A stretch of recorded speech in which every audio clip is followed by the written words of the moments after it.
السلام عليكم ورحمة الله وبركاته. كل سنة وانتم طيبين وكل أيامكم فرحة وسعادة ورمضان كريم علينا وعليكم وعلى كل الحبايب يا رب. سعيد إني بقابلكم في رمضان، وسعيد إن أنا برضو موجود معاكم على مستوى التمثيلي والفني، ومنتظر آرائكم طول الوقت، سواء في دور العبد الله بازوكا في الكينج أو في دوري في المتر سمير اللي لسه هيبان إن شاء الله، وفي انتظار آرائكم فيه. دلوقتي كنت المرة اللي عدت قفلت اللقاء قبل ما اجاوب على السؤال الثاني، مع ان السؤالين مرتبطين ببعض. السؤال الاولاني: احنا ازاي انفصلنا عن اللغة المصرية القديمة، وهل احنا منفصلين ولا لا؟ ووصلنا ان احنا مش منفصلين ولا حاجة، ان احنا لغاية دلوقتي بنتكلم القبطية، والقبطية موجودة في الكنائس المصرية وموجودة في بعض القرى الداخلية زي قرية الزينية. وقلت لكم تدوروا، ارجو تكونوا دورتوا فعلا وسمعتوا بنفسكم الفيديوهات اللي معمولة مع الناس هناك والإذاعة اللي معمولة بالقبط هناك. ده طبعا غير إن إحنا في العامية المصرية عندنا في مفردات من المصرية القديمة كتير جدا نستخدمها بشكل يعني مستمر طول الوقت، زي المراحل السنية: نونو، عيل، جدع، نفر، كحكوح. كل دي مصر قديم.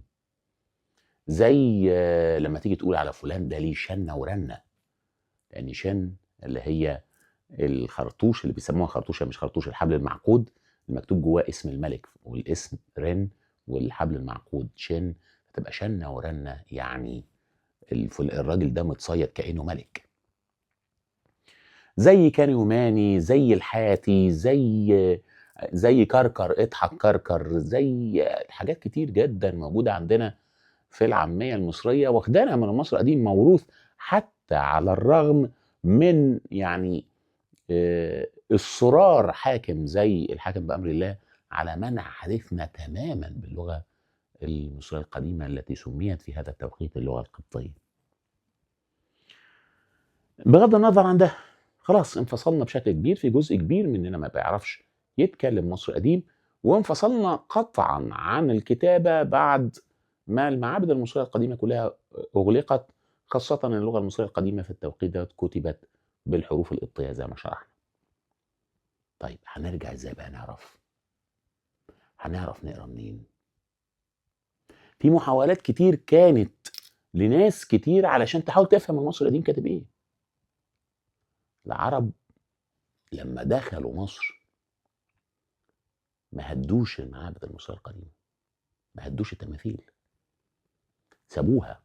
في بعض الروايات بتقول، انا مش لاقي توثيق للروايه ديت، ان سيدنا عمرو بن العاص بعت لسيدنا عمر بن الخطاب يعني بيستفتيه في امر هذه التماثيل والمعابد، يهدها ولا لا.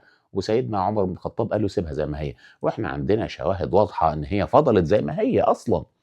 فبغض النظر عن صحه هذه الروايه من عدمه، فالصحابه الاوائل واللي كانوا ممتدين على مدار مصر كلها، بنلاقي مثلا في المنيا اكبر يعني تجمع لصحابه مدفونين خارج الارض الحجازيه في مصر، في المنيا. عشان كده بيسموه البقاع الثاني في البهنسه. تجمع غير طبيعي للصحابه، من ضمنهم شهدوا بدر، ومن ضمنهم ناس يعني من الصحابه الاوائل والمهمين. فالتجمع ده والانتشار دوت في مدن ليها طابع اصلا مصر قديم بشكل كبير. المنيا ديت اثارها غير طبيعيه. يعني انا يا جماعه، الناس دايما لما تيجي تتكلم عن اثار المصريه القديمه تتكلم عن طبعا الاقصر واسوان، وده طبيعي ومنطقي. ممكن تتكلم عن اهرامات الجيزه، ما بيتكلموش حتى عن سقاره ودهشور وابوصير اللي هي مناطق اثريه جدا. لكن انا عايز اقول لكم ان كل حته في مصر، كل حته في الالف في الف متر مربع دول، يعني في المليون كيلومتر مربع دول، مش متر طبعا، كيلومتر المربع دول، كل حته فيها اثار. الناس ديت قعدت في فتره الاسرات بس 3000 سنه بيبنوا، غير الفترة البطلمة، غير الفترة الرومانية. 3000 سنة، الرقم كبير يا جماعة، ما تخلوش الأرقام تعدي في وسط الزحمة. 3000 سنة، من 2000 سنة كان السيد المسيح يسير على الأرض. يعني دي أرقام كبيرة جدا. قعدوا يبنوا كل ده، كل الشعب المصري عمال بيعمل آثار. ففي كل حتة في مصر آثار. ده ما فيهوش لخفنة. روحوا بقى ألمانيا وتلاقوا هناك آثار إسلامي في البهنسة، تلاقوا آثار مسيحية في جبل الطير، في صملوط، وفي مناطق كتيرة تانية يعني، بس باتكلم على مسار العائلة المقدسة بالذات يعني. تلاقوا آثار مصرية قديمة، الأشمونيين اللي هي منطقة التمانية دي فيها نظرية خلق قديمة جدًا طالعة من هناك، وهي واحدة من المقاطعات المصرية شديدة الأهمية. المقاطعة التانية مقاطعة الغزال الموجودة في المنيا، مقابر بني حسن عاصمة العالم القديم الرياضية، مقابر البرشا، يعني إيه، المنيا مردومة آثار.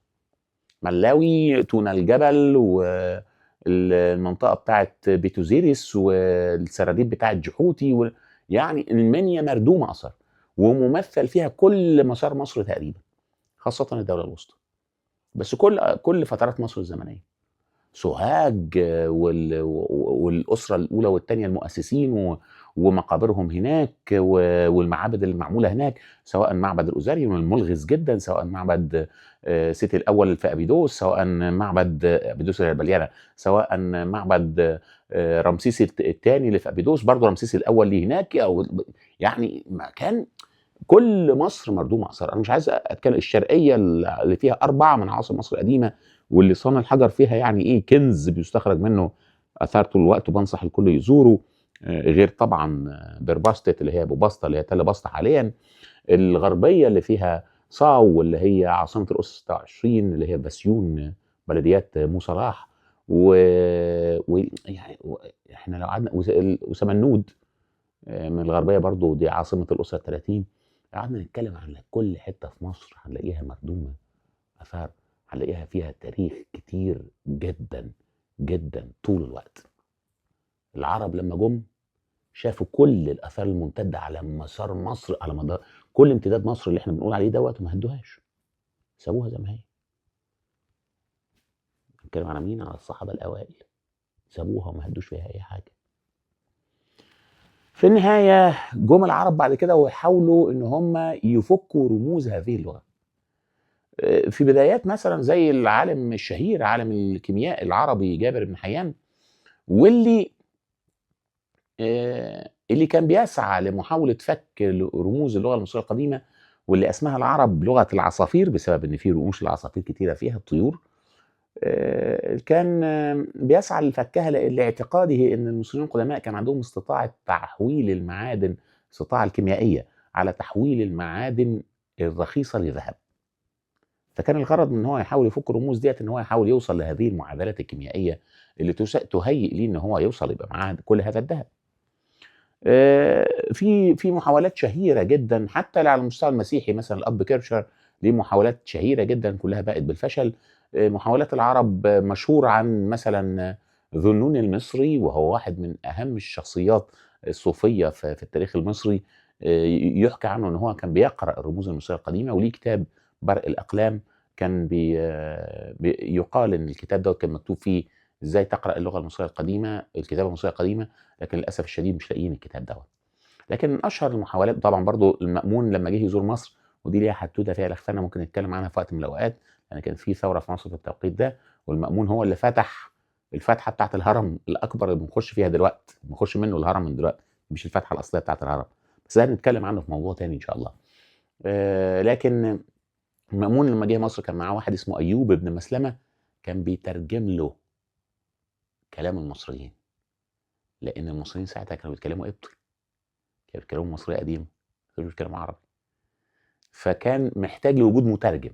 ماشي، كان في بعض الناس منطقي جدا ان هي تعرف اللغه المصريه القديمه في التوقيت ده، لان كان في التجاره شغاله ما بين مصر والعرب من زمان جدا، من ما قبل من فتره الاسرات اصلا. عشان كده بنلاقي ان العرب الانباط بالذات كان ليهم تجاره شهيره مع المصريين القدماء عبر سيناء، وعشان كده بنلاقي ان في احتمال كبير جدا ان هم دول اللي يكونوا نقلوا الابجديه المصريه القديمه السينائيه، ودي نتكلم عنها في وقت مهم تاني يعني، لان الابجديه السينائيه ديت هي اقدم ابجديه في تاريخ البشريه، وفي اعتقاد قوي جدا ما بين علماء اللغويات ان هي ام الابجديه الفينيقيه، وده صح وهو على الارجح صح. فتبقى يعني الفينيقيه طبعا طلعت منها كل الابجديات الحديثه تقريبا، مجموعه كبيره جدا منها. تبقى السينائيه المصريه اللي هي امتداد للهيروغليفيه، يعني تبقى ديت هتبقى تبقى ام كل الابجديات الحديثه. الابجديه السينائيه يعني دي اول ظهور ليها كان على ايد العالم بيتري، مش ظهور او الاكتشاف ليها، على ايد العالم بيتري في كهف المغاره قريب من جبل سرابيط الخادم اللي هنزوره ان شاء الله في العيد. جبل سرابيط الخادم بعد العيد على طول.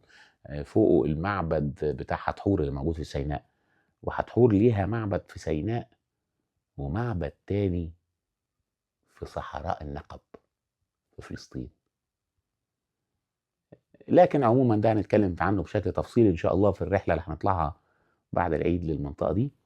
احنا دلوقتي الابجديه السينائيه نتكلم بتفاصيلها كلها وايه اللغفين اللي حواليها في الطلعه دي. انما خلاص في ورطه موجوده عند الناس وعايزين يعرفوا ايه الكلام اللي مكتوب دوت مفهوم ازاي، ومحاولات كتيره بتحصل سواء من شخصيات زي الاب كيرشر زي ذنون المصري. اشهر محاوله بيتكلم عنها العرب كتير جدا هي محاوله ابن وحشيه. ابن وحشيه ليه برديه شهيره، مش بلاش برديه يعني مخطوطه، انا اسف، مخطوطه شهيره جدا اسمها مخطوطه شوق المستهام، موجوده على النت، ممكن تدوروا عليها، لو دورتوا عليها هتلاقوها وتنزلوها. ليه؟ لان المخطوطه دي ترجمت سنه 1806 للبريطانيه، الانجليزيه اسف، في بريطانيا. فبعض الناس بتقول ان شامبليون اطلع على هذه المخطوطه وعلى اساسها سرق مجهود ابن وحشيه ووصل لطريقه فك رموز المصريين القدماء، اللغه المصريه القديمه. الحقيقه ان المخطوطه موجوده وانا قريتها او اطلعت عليها، ما قدرتش اقراها كلها لان هي مليئه بالهراء. الحقيقه ممكن تطلعوا عليها، اكتبوا سيرش، اعملوا سيرش كده، داونلود، تحميل شوق المستهام لابن وحشيه واقروها. يعني ابن وحشيه ما وصلش لمعرفه رمز صوتي واحد من آلاف الرموز الصوتيه، بل كان بيكتب الكلام كده على عواهنه. يعني ما فيش منهج علمي حتى انا شايفه في الموضوع. لو انتوا شايفين له منهج علمي قولوا، انا ما يزعلنيش.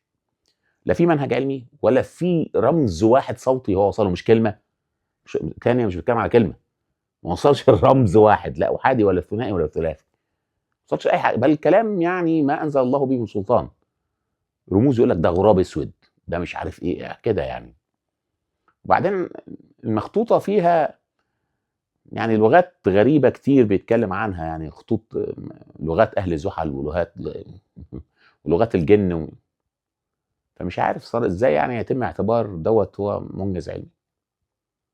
لكن عموما ابن وحشيه كان ليه في المخطوطه ديت حاجه واحده بس، بيقول ان في احتماليه ان تكون الرموز اللي موجوده للمصريين القدماء بتعني احيانا بيبقى ليها اكتر من صوت. دي في حد ذاتها كانت مهمه، انما بقيه الحاجات اللي في بلح شوفوها وقولوا لي ايه اللي انتوا شايفينه مش بلح. يعني اقروها، موجوده، هي موجوده على السوشيال ميديا، واقروها ووروني ايه اللي مش بلح. انما طب وصلنا ازاي بقى ان احنا نعرف نقرا المصريه القديمه؟ هل شامبليون هو اللي ترجم اللغه المصريه القديمه؟ يعني السؤال اللي كان بيتسال كان بيقول لك احنا ضامنين منين ان ترجمه شامبليون للمصريه القديمه كانت صح؟ ما ترجمته يعني احتمال كبير كانت غلط. الافيه ان شامبليون ما ترجمش مصري قديم، بل شامبليون ما كانش بيعرف يقرا مصري قديم اصلا.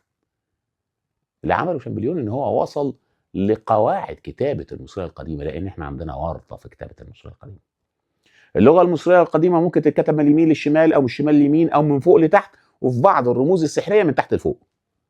فانت لو ما كنتش عارف المعلومه دي هتقرا من انه اتجاه دي تاني. لو قريت اللغه المصريه القديمه فيها رمز يعبر عن صوت واحد ورمز يعبر عن صوتين ورمز يعبر، يعني نقشه واحده تعبر عن صوت واحد او صوتين او ثلاث اصوات، واحيانا بيقولوا اربعه واحيانا بيقولوا خمسه وسته كمان.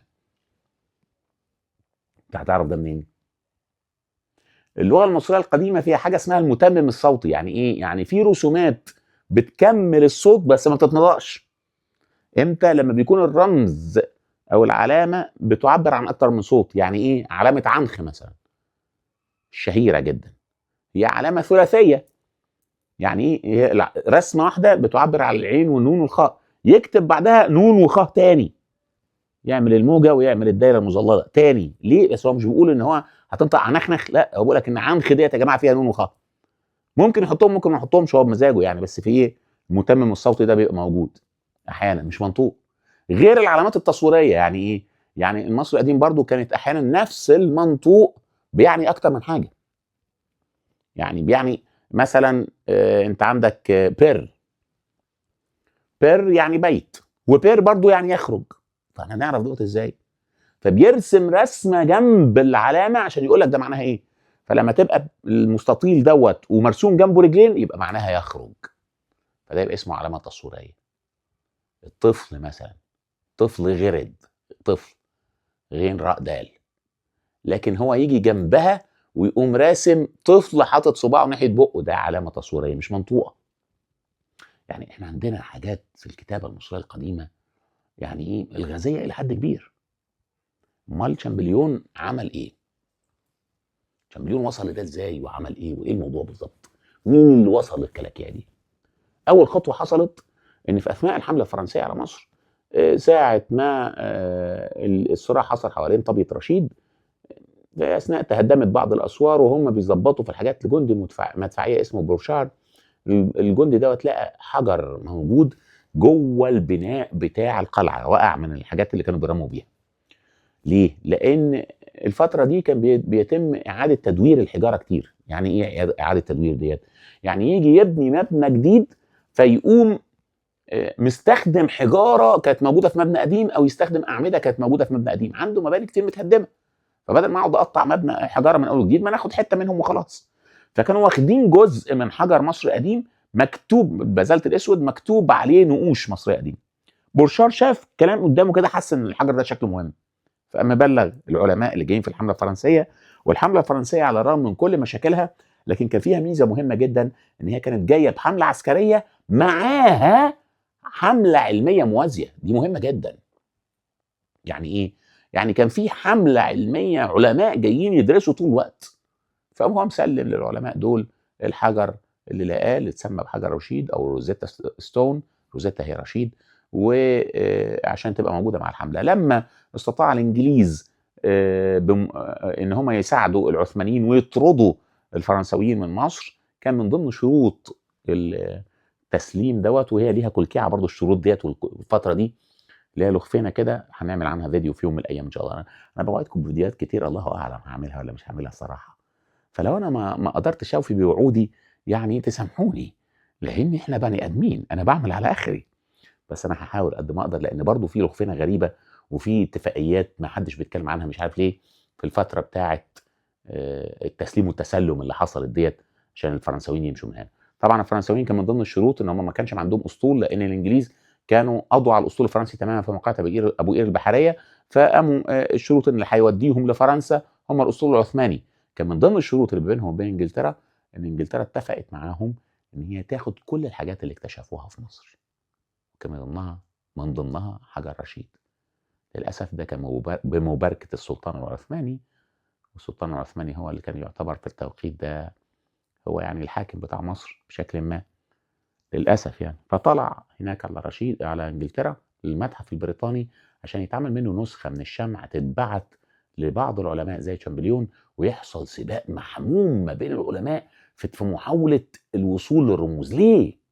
لانهم لقوا على الحجر دوت 3 نصوص مكتوبين من بره، اتضح في الاخر ان هو نص واحد. لما لقوا كتابه مكتوبه بالهيروغليفي المصري، تحتيه كتابه مكتوبه بالديموطيق المصري، تحتيه كتابه مكتوبه باليوناني. قال لك يا جدعان لا يكون دوت نفس الكلام مكتوب بالثلاث طرق. احنا نعرف يوناني بس ما نعرفش ديموطيقي وهيروغليفي، دول خطوط مصريه. طب ما تيجي نقارن النصوص ببعضها ونشوف. كان في حوسه، الحوسه ايه اللي انا قلت لكم عليها، من اليمين للشمال ولا من الشمال لليمين، هل هو مخصص تصويري مش منطوق، هل هو متمم صوتي مش منطوق. حوسه يعني هم مش عارفين يوصلوا القواعد، لغايه ما لقوا حاجه تانية المصريين القدماء بيعملوها، بيكتبوا اسم الملك جوه الخرطوش. ما كانش خرطوش، الخرطوش دوت فيه كده شكل بيضاوي بشرطه من تحت. فقال لك ايه ده مش خرطوش يا جدعان، ده عباره عن ايه؟ ده الحبل اللي عامل دايره، وديت علامه شن بالمصري القديم، وهي تعني بتدي معنى لا نهايه، لان الدائره لا نهائيه، اللي معناها بيربط او يحاصر، او اللي هي جت منها كلمه شنيطه عندنا اعمل الحبل ده عقده بشنيطه. بشنيطه دي من كلمه شن. المهم لان هي دايره يعني. لان الدايره النهائيه لما يتكتب جواها اسم الملك، اسم الملك كمان هيبقى لا نهائي. ومنها كلمه والاسم المصري القديم رن، والدايره ديت هي شن، فتبقى كلمه شن ورنه من هنا. لكن لما الجنود بتوع الحمله الفرنسيه شافوا الشكل البيضاوي بتاع الخرطوش، تخيلوا ان ده شافوه شبه الخرطوشه بتاعت البندقيه بتاعتهم فسموها خرطوش، لكن فطلع عليه الاسم بالقنط. المهم لاحظوا ان اسم الملك مكتوب جوه الخرطوش ده، فابتدوا يقارنوا الاسماء ببعضها. اول واحد ابتدى يوصل للفكره ديت كان توماس يانج. كان في صراع محموم ما بين العلماء، اكربلاد، سيلفستر ديساسي، توماس يانج، شامبليون. هم اشهر 4 كانوا بيلعبوا في الموضوع دوت. توماس يانج ده كان عالم فيزياء بريطاني وكان ذكي جدا، لكن ما كانش عارف، ما وصلش لقاعده ان ممكن يكون العلامات الصوتيه لها اكتر من صوت، او ان يكون في علامات صوتيه، علامات مرسومه مش مقروءه، سواء علامات تصويريه او علامات بتاعه متممات صوتيه. ما وصلش القواعد دي، لكن هو وصل للفكره بتاعه الاسماء اللي جوه الخراطيش وابتدى يقارن فيهم فعليا. شامبليون هو اللي استخداما لهذه القواعد ابتدى يشتغل على، يمكن كانوا بيخبوا من بعض او عرفوا من بعض بالسر الله اعلم، ابتدى يشتغل على مقارنه الخراطيش هو كمان ما بين كليوباترا، خرطوش كليوباترا اللي كان معروف كليوباترا السبعه، وخرطوش بطليموس الخامس. لان حجر رشيد اكتشفنا من النص اليوناني ان هو الكهنه بتوع المعابد بيشكروا بطليموس الخامس المشهور باسم ايبيفانس، بيشكروه على ان هو شال عنهم الضرائب. فيعني الشكر ده اتعمل بال3 نصوص دول عشان يتكتب مره بالهيروغليفي لان الكهنه بيكتبوا نص مقدس، واتكتب مره بالديموطيقي عشان الناس كلها تفهمه، واتكتب مره باليوناني علشان الملك نفسه يفهمه، لان الملك اصلا من الطبقه اليونانيه. لما وصل شامبليون لمقارنة الأسماء وابتدى يفهم إن في مخصصات تصويرية، هو اللي وصله شامبليون هو ده القواعد، إن في مخصصات تصويرية، إن في متممات صوتية، إن في الرموز بتنطق بأكتر من حرف مع بعض الكلمات وبعض الرموز اللي عرف يوصل لها. لكن هو نفسه ما كانش بيعرف يقرا مصر دي، هو نفسه ما ترجمش، الترجمه ديت ما كانش لعبته. فما حدش يقول لك هو شامبليون ما جاش، شامبليون غلط. ما يغلط. ليه ما يغلط؟ لان العلم قائم على كده، العلم قائم على التجريب والخطأ. كل العلوم بتبتدي بمحاولات محاولات محاولات، وبعدين ايه، واحد يغلط يجي وراه واحد تاني ويعمل فعل تراكمي عليه. يعني تراكمي عليه ايه؟ يعني ياخد اللي عمله اللي قبله ويبتدي يطور فيه ويطلع غلطات عند اللي قبله، وهكذا وهكذا وهكذا وهكذا. تفسير الضوء مثلا في الفيزياء كان الاول ناس تقول لك لا ده بيمشي بشكل موجه، ده موجه، الضوء ده عباره عن موجات. ناس ثانيه تقول لك لا ده الضوء عباره عن جسيمات، لغايه ما جه اينشتاين وقام قايل لك لا يا جدعان ده الضوء هو عباره عن جسيمات بتسير بشكل موجي. فبقى يعني هي الاولاني غلط والثاني غلط، بس هو قال في الاخر الصح، هو فعل تراكمي. بالمناسبه اينشتاين خد جائزه نوبل على تفسيره للضوء مش على نظريه النسبيه. بس ما علينا من ده، يعني انا اقصد ان كل العلوم فيها الفعل التراكمي ده. الترجمه بالذات وصول الرموز بتاعت المصري القديم بالذات بالشكل ده. شامبليون وصل لقواعد معينه وابتدى يشتغل بعديه شخصيات شديده الاهميه زي كورت زيتا، زي ليبسيوس، زي ايمانويل دروجيه، وابتدوا يشتغلوا كل شويه بيركبوا على بعض، كل شويه بيكتشفوا حاجه جديده. ليه كمان اكتشفوا حجر تاني غير حجر رشيد مكتمل. حجر رشيد متقصقص من الجناب كده، انما لقوا حجر مكتمل اللي هو حجر كوم الحصن او حجر كانوب اللي كان اسبق من حجر رشيد. يعني ايه؟ يعني الكهنه كانوا بيشكروا بطليموس الثالث اللي هو قبل بطليموس الخامس جده، بيشكروه اصلا على برضه فعل شبيه بمنجز هو عمله. يعني ما علينا من تفاصيله، ممكن نتكلم عنه في وقت تاني، انا عمال بتكلم عن حاجات كتيره في وقت تاني، بس ما علينا. بيشكروه نفس الشكر بال3 برضه طرق كتابه، 2 مصري قديم، هيروغليفي هيراتيقي، هيروغليفي ديموطيقي، ويوناني. فابتدى يقارنوا الزيادات ويركبوا الحاجات على بعضها لغايه ما اكتشفوا ان كل الامور بتبان اكتر واكتر.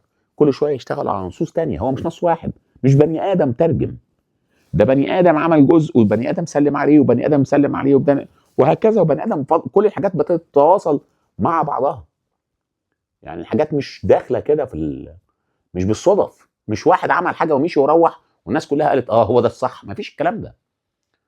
تاني، شامبليون نفسه ما كانش بيعرف يترجم مصري قديم. يمكن اول حد يترجم نص كامل كان ايمانويل دي روجيه. مش ما حدش بيتكلم عنه الراجل ده مظلوم والله. وهو كان عامل مع، يمكن مع ليبسيوس، هو عاملين مرجعيه حلوه جدا في اللغه المصريه القديمه، بس هو اول واحد يترجم نص كامل. فاحنا ما تمشيش ورا اي حد بيتكلم ويقول لك واحد غلط وواحد ما غلطش، واحد عمل وواحد ما عملش. احنا ماشيين، ده علم، والعلم بيبقى تراكمي وبيشتغل فيه جنسيات مختلفه من كل جنسيات العالم. ويعني صعب جدا تبقى في مؤامره بتجمع كل هذه الجنسيات يا جدعان. علماء المصريات من كل جنسيات العالم، انجليز وفرنسويين والمان واسبان وايطاليين وتشيكوسلوفاكيين، وايام ما كانت تشيكوسلوفاكيا على بعضها، وهنود وروس وامريكان وطبعا مصريين، وليله كبيره. كل الجنسيات ديت هتبقى معاها مؤامره ازاي؟ بس مش نعقل الكلام. نفكر شويه بالمنطق يا جدعان. وبعدين دي اجيال علماء، يعني احنا عندنا 200 سنه من العلماء شغالين، عالم بيسلم لعالم بيسلم لعالم بيسلم، لا بس في مؤامره وشامبليون غلط وكل دول معاتيه. انا اللي خدت بالي، انا خدت بالي، انا حوده الحنش، خدت بالي وعرفت. معلش، انت معرفتك بالعلم ايه؟ تاني يا جماعه، لازم يكون عندنا الحد الادنى من العلم قبل ما نتكلم. لما بنتكلم وما عندناش الحد الادنى من العلم بنروح في الشلاحات، بنبقى عاملين زي جمال اسماعيل في مسرحيه السكرتير الفني. انا كلمتكم عن ده في الفيديو الاولاني، ارجعوا له، الحته دي مهمه. انا بحب طبعا استاذ جمال اسماعيل الله يرحمه. خلاصه الامر، شامبليون ملوش دعوه بالترجمه، وحتى لو اخطا في الترجمه فده حقه كواحد بيبتدي في العلم. كل بدايات العلوم بيبقى فيها نوع من انواع الخطا والتجريب، وبعد كده بترجع العلماء اللي يجوا من بعده يطوروا يطوروا يطوروا لغايه ما في الاخر بنوصل لشيء اقرب للصحه واقرب للكمال، ودوت اللي حاصل مع اللغه المصريه القديمه. بس انا عارف ان اللي بيفتح الكلام في الموضوع دوت هو بيفتحه بسبب السؤال اللي انا هجاوب عنه المره الجايه، اللي هو السؤال اللي بيتعلق: هل احنا اخطأنا في ترجمه كلمه نتر، او زي ما حنان بتحب تقولها، حنان ورادوبيس، نيتشر؟ انا صراحه مش مع النطق دوت، بس هي مصره عليه، وانا مش ضد اي طريقه للنطق على الاطلاق. يجوز تكون نيتشر ديت نطق مصري قديم، انا مش متاكد من دوت.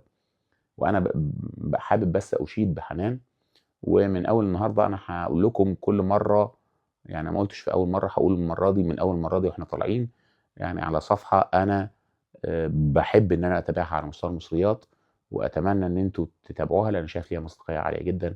وانا شايف ان حنان رادوبيس ليها مصداقيه عاليه جدا على مستوى مصر القديم، لان هي بتعتمد على اللغه، على قراءه اللغه، كل معلوماتها من الكتابه والقراءه، وهي دي المرجعيه الرئيسيه في التاريخ.